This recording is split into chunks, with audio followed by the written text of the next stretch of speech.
پاکستان کې افغانانو ته د پاسپورټونو د ورکړې چارې پیل شوې. عباس ستانکزی د پاکستان سرپرست صدراعظم چې د افغانستان په اړه څه وایي دا یې خپلې خبرې نه دي. سلام ستړي مشئ، وخت مو په خیر. په موکړی د امپراتور ټي وي چینل څخه دوه تازه او مهمو خبرونو ته.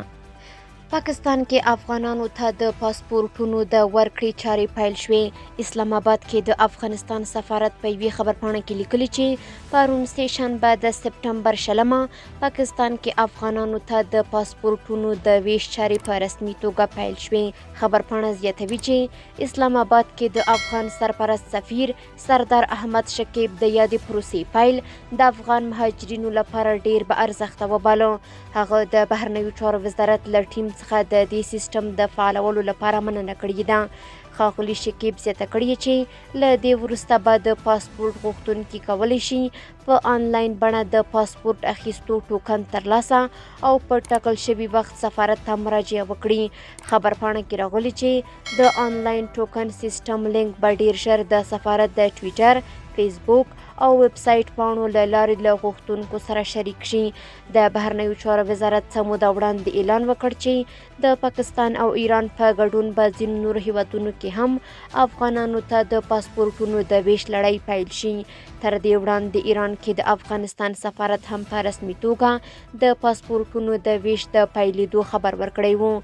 په ګاونډیو هیوادونو کې داسې مهال افغانانو ته د پاسپورټونو د ویش لړۍ پیلېږي چې په کور دننه لا هم زیات شمیر کسان د پاسپورټ د اخیستلو له پروسې شکایت کوي. دوی وایي د میاشتو انتظار وروسته هم نوبت نه وررسیږي.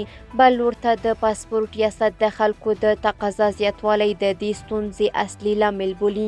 د پاسپورټ ریاست په وینا اوس ټولې تخنیکي ستونزې پای ته رسیدلي او د کابل په ګډون ولایتونو کې هم د پاسپورټونو د ورکړې لړۍ په منظمه توګه جریان لري. عباس ستانکزی د پاکستان سرپرست صدراعظم چې د افغانستان په اړه څه وایي دا یې خپلې خبرې نه دي.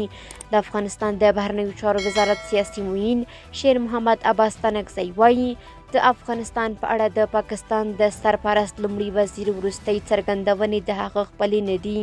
هغه د اریانا په نوم یوه خصوصي ټلویزیون سره په خپله نوې مرکه کې چې لا بشپړه نه ده خپره شوې د دې پوښتنې په ځواب کې چې پاکستاني چارواکي وایي د اوسني حکومت تر حاکمیت وروسته پاکستان کې ناامني زیاته شوې. وایي پاکستان خو په دې ورځو کې زه پوهېږم چې صدراعظم یې هم ډېرې تیزې خبرې کوي، خو زه په دې پوهېږم چې دا د خپلې خبرې نه دي.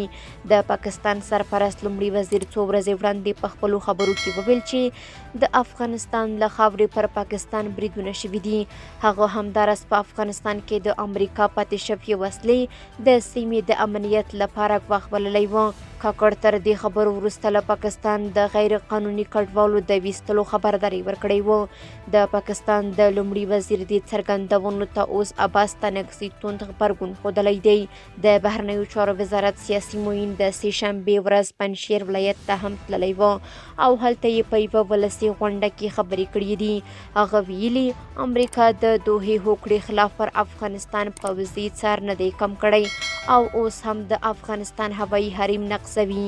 نوموړي زیاته کړې چې امریکا او ناټو په افغانستان کې نظامي ماتې خوړلې او اوس سیاسي او استخباراتي جګړه پر مخ وړي. ستانکزی د نجونو زده کړې یوه مهمه اړتیا بللې او د ژر پیلېدو هیله یې څرګنده کړې ده. هغه دې غونډه کې د خبرو پر مهال ملي یووالی د هیواد لپاره مهمه اړتیا ګڼلې او له ټولو سیاسي مخالفینو یې غوښتي چې هیواد ته ستانه شي.